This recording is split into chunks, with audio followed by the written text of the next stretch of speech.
After a splendid day in Akaroa near Christchurch, New Zealand, we are now heading further south towards Port Chalmers near Dunedin. This is a most picturesque little harbour with a colourful history of times long gone past. Overnight the weather has turned for the worse, but we still managed to go on a sightseeing trip to the Tairoa Heads. It wasn't long before we were joined by a group of friendly dolphins who accompanied us for most of the way.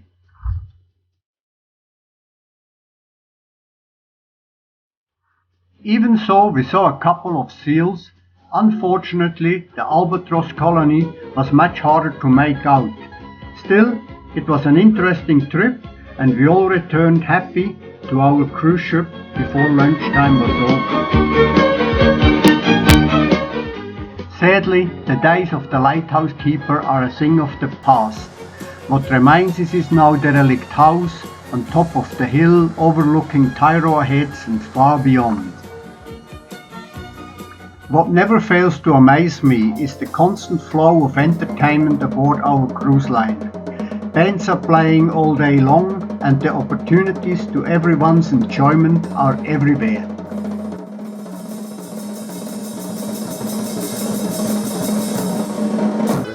Our table neighbours from the main dining room was a lovely Australian couple, Chris and Gary.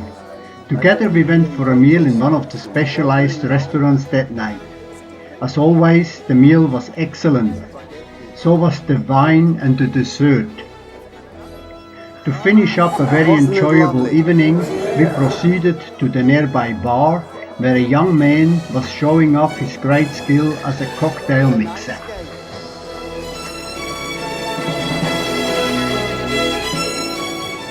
Well, if someone has seen the film Cocktail, he would have felt right at home here. This was the real stuff.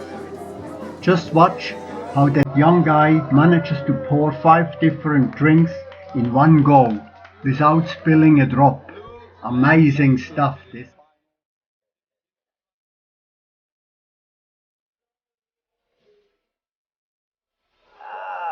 All that eating and drinking. Sorry about that, couldn't help.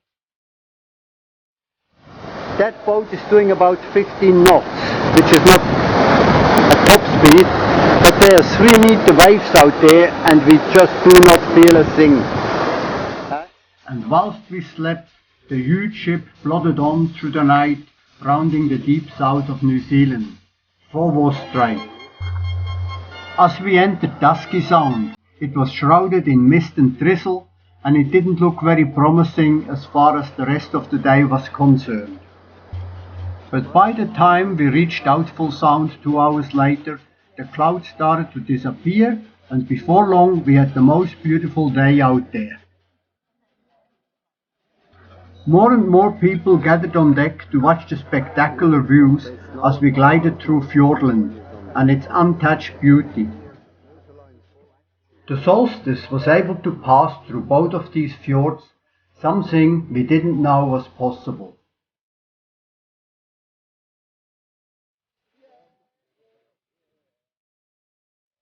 We were advised that the ship would enter Milford Sound at about 4 in the afternoon. Because we got up rather early that morning, we went back to our suite after lunch to have a bit of a rest. There we found an invitation from the cruise director to watch the spectacle from the helipad right at the front of the boat. What a nice surprise! After all, we were celebrating 50 years since our engagement day.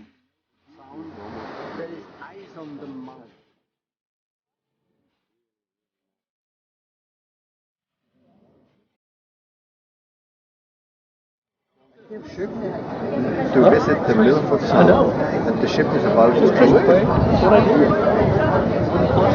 And we are really happy to see that. And happy to see the sun. Happy to see the sun, yeah. Really Due to very heavy rainfall during winter and early spring, the many waterfalls around us were gushing at capacity and what a wonderful sight it was.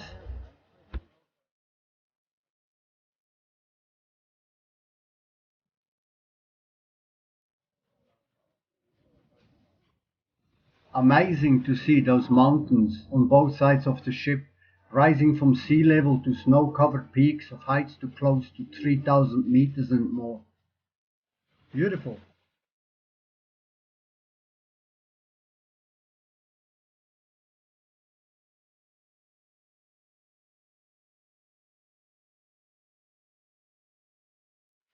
Ursula was so confident that the weather would be good by the time we reached Milford Sound. How right she was.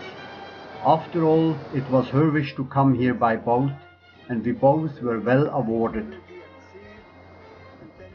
So far, this was the absolute highlight of our trip, and before long we were on our way out of the Sounds and on our way to Tasmania.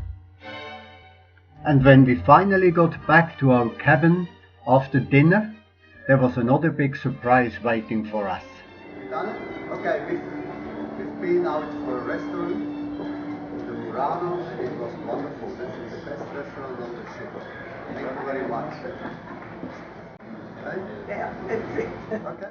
During our absence, our friendly Joachim the butler had decorated the room with all kinds of hearts and garlands, because he had found out that it was our engagement day celebration. So cute. But there are 3 meter waves out there and we just do not feel a thing. That boat has got huge stabilizers which make it possible. It has to be said so. All the extras one could purchase and enjoy could cost an arm and a leg, and one had to be careful for not falling into debt whilst shopping. Do you see something really nice here? Do you? They're all half price. Are they? Oh yes, always something to do and enjoy. We never got tired of it.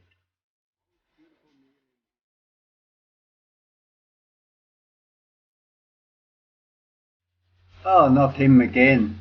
Helen, go away. So rude. During the time we were crossing the Tasman Sea in direction of Hobart, we went from event to event, ate wonderful food and enjoyed the company of many fellow passengers aboard the Solstice. In short, we had one heck of a time.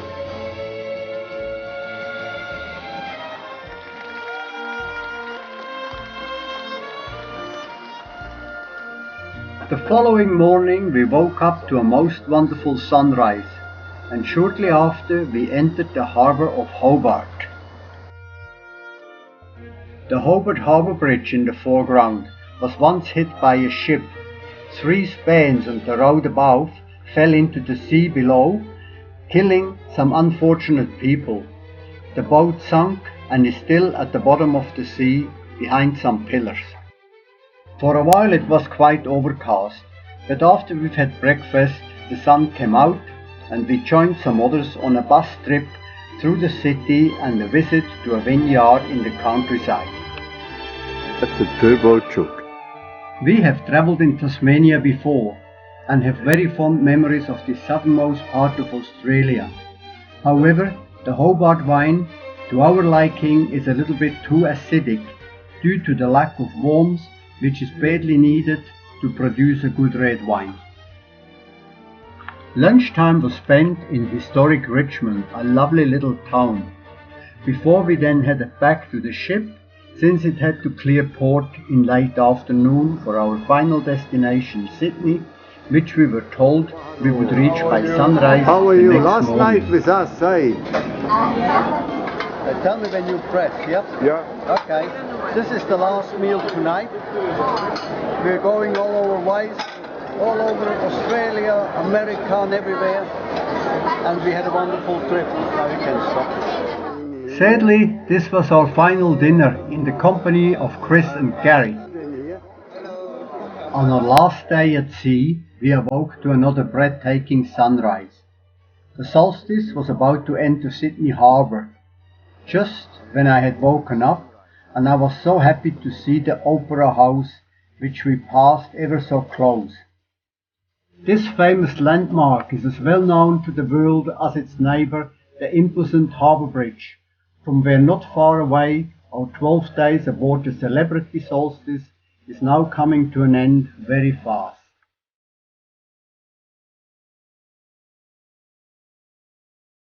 Sydney is renowned to be one of the world's finest cities, and seeing its skyline from a vantage point like ours, first thing in the morning, was spectacular to say the least.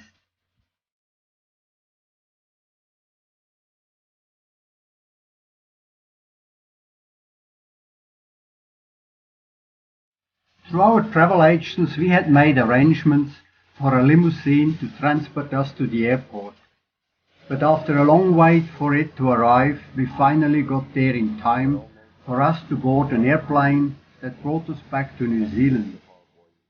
We are left with wonderful memories and have sworn to make another cruise sometimes, somewhere in the near future.